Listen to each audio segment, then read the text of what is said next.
A los 12 segundos 8 milésimas de iniciar la séptima vuelta del Gran Premio de San Marino de 1994, el piloto brasileño de Fórmula 1 Ayrton Senna se estrellaba con su auto y fallecía horas más tarde. ¿Por qué Senna, un triple campeón mundial, repentinamente daba un viraje y se salía de la pista? Esta es una reconstrucción de la vista frontal desde el vehículo de Senna al aproximarse a esta última curva a casi 320 kilómetros por hora. Pero para llegar a comprender lo que sucedió, tendremos que retrasar el reloj y empezar en el principio de la séptima vuelta. La última de la corta pero brillante vida de Ayrton Senna. Cuando Ayrton Senna cruzaba la línea y empezaba su séptima vuelta del Gran Premio de San Marino, iba en busca de su cuarto título mundial. Se encontraba en primera posición, como a menudo sucedía, viajando a una velocidad de 304 kilómetros por hora. El ordenador de su Williams FW16 registró el comienzo de una nueva vuelta y empezó a grabar los 12,8 segundos de información que revelarían más tarde la historia de cómo murió. Al aproximarse Senna a la última curva, el ordenador de su monoplaza estaba registrando segundo a segundo una gran cantidad de información. A los 9,1 segundos de iniciar la séptima vuelta, Senna había pisado el acelerador hasta el fondo. Tenía algo que probar. Imola, al norte de Italia, es uno de los circuitos más rápidos de la Fórmula 1. En él se celebraba la tercera fase del campeonato de ese año. Al final de una gran recta, se encontraba una curva muy amplia, la famosa y enigmática Tamburello. Una de las consecuencias del accidente de Senna ha sido un replanteamiento en el trazado de los circuitos de todo el mundo. Tamburello fue rediseñada y convertida en una chicane de izquierda a derecha para obligar a los pilotos a reducir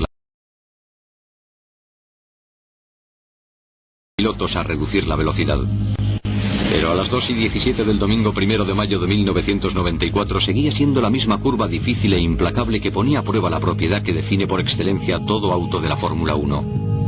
La capacidad de agarre en las curvas a velocidades extremas. El elemento aerodinámico más simple es el ala. En un avión, el ala está colocada de esta forma, y el aire que circula por la parte superior tiene que hacer un recorrido mayor que el que pasa por debajo. De manera que el aire de encima tiene que ir más rápido que el de abajo. Cuanto más rápido circule, menor es su presión. Esto produce un efecto de elevamiento. Daniel Bernoulli demostró en el siglo XVIII que cuanto mayor era la velocidad del aire, menor era su presión.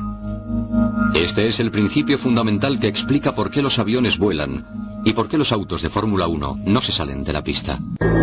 Esta fuerza de succión es la que le permite a un Fórmula 1 tomar una curva como Tamburello a una velocidad vertiginosa, con el motor a casi 14.000 revoluciones por minuto, a unos 320 kilómetros por hora. 11,2 segundos después del inicio de la séptima vuelta, el vehículo se pega al asfalto con una fuerza de succión equivalente a casi 4 veces su peso, generándose un poder de agarre al piso enorme. Igual que la fuerza de la gravedad que siente el piloto de un caza al hacer un giro. Senna sintió esa misma fuerza sobre él. Los sensores del monoplaza indicaban una fuerza de gravedad de 3,62. Si algo fallaba en ese momento, el coche saldría literalmente volando de la pista. En ese preciso momento, a 1,6 segundos antes del impacto, algo falló. ¿Qué sucedió a 1,6 segundos del impacto? ¿Por qué el mejor conductor del mundo tuvo un accidente tan terriblemente inesperado? El Williams FW16 de Senna del mundo tuvo un accidente tan terriblemente inesperado. El Williams FW16 de Senna llevaba una minicámara aquí, justo detrás y a la izquierda de la cabeza del conductor. Grababa todo lo que sucedía delante del coche y con cierto detalle el interior del monoplaza, especialmente este punto, un pequeño botón amarillo del volante. Cuando el volante gira, el botón gira con él. Un ordenador traza el recorrido que realiza el volante en todo momento. Parece ser que el movimiento de este botón justo en el momento del accidente era anómalo. Al acercarse a Tamburello, Senna giró hacia la izquierda, dirigiendo el coche hacia el vértice de la curva, tomando el carril más rápido.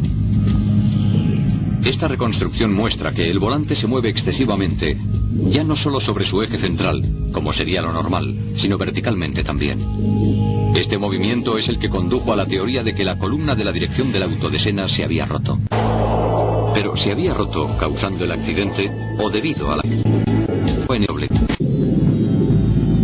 Esta es la información recogida a 1,4 segundos del impacto.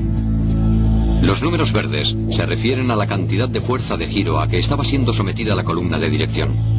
Si la columna hubiera estado rota, no habría ninguna fuerza de giro ejerciéndose sobre ella. De manera que la última lectura de 7.18 demuestra que la columna estaba intacta. Entonces, ¿por qué el volante de Senna parecía moverse hacia arriba y hacia abajo? Simplemente por motivos de diseño. El diseño del auto está pensado así para permitir semejante movimiento. Entonces, si la columna de dirección no se rompió, ¿qué otra cosa pudo haber causado el accidente de Senna? La razón de establecer una distancia tan pequeña entre el chasis y el piso se debía una vez más al principio básico de la física de que el aire que viaja a gran velocidad crea zonas de bajas presiones.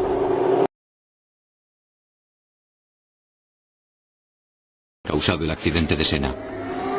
La razón de establecer una distancia tan pequeña entre el chasis y el piso se debía una vez más al principio básico de la física de que el aire que viaja a gran velocidad crea zonas de bajas presiones.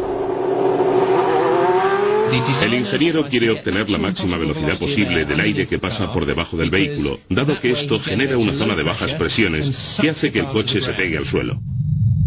Cuanto más rápido viaje el aire por debajo del auto, menor será su presión, justo como establece el principio de Bernoulli. La manera de hacer que un vehículo sea más veloz es reducir la altura del chasis al suelo, puesto que cuanto más pequeño sea el hueco entre el auto y el piso, más rápidamente tendrá que pasar el aire por debajo. Un coche muy bajo implica un efecto suelo muy grande.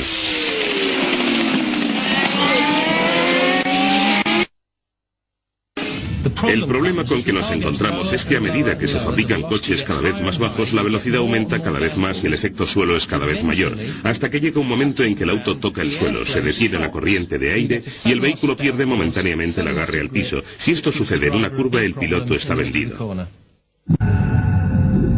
Pero si sucedía algo que hiciera descender la altura del auto por debajo de un punto crítico, el piloto podía correr grave peligro. Exactamente a 11.0 segundos del inicio de la séptima vuelta de Senna, algo había producido esa reducción en la altura del Williams de Senna. Los televidentes pudieron ver cómo saltaban chispas del auto de Senna, lo que indicaba que el coche estaba tocando el suelo en medio de una de las curvas más rápidas de la Fórmula 1. ¿Cuál era la causa de que el vehículo de Senna estuviera rozando el piso ese día de 1994?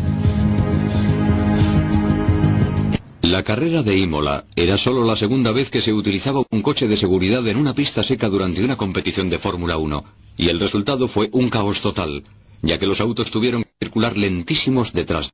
La carrera de Imola era solo la segunda vez que se utilizaba un coche de seguridad en una pista seca durante una competición de Fórmula 1, y el resultado fue un caos total, ya que los autos tuvieron que circular lentísimos detrás de él. Los neumáticos que en una situación normal se habrían calentado se enfriaron y se contrayeron. Al contraerse provocaron que la altura del vehículo cayera por debajo del límite de seguridad. No solo se había suprimido gran parte del efecto suelo al impedir el paso de la corriente de aire debajo del vehículo, ahora este descansaba, durante una milésima de segundo, en el metal del chasis. De repente, el monoplaza de Senna perdió el agarre al piso al tomar la curva. A los 11,2 segundos, la parte trasera del auto patinó. Con una rapidez increíble de reflejos, una décima de segundo más tarde, Ayrton Senna trató de compensar. El morro del vehículo se clavó en el suelo y giró hacia la derecha.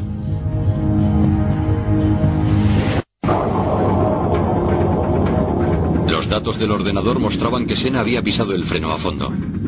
El coche intentaba detenerse lo más rápidamente posible, pero a Ayrton Senna se le acabó la pista.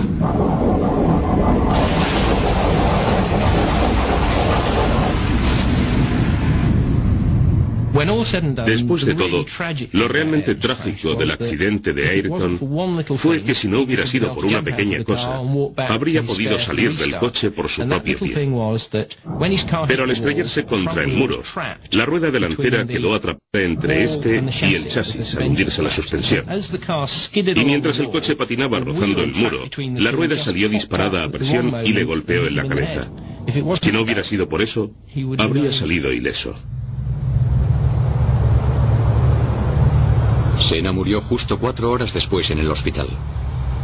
Al llegar a su Brasil natal, recibió un entierro con todos los honores, como el héroe nacional que era.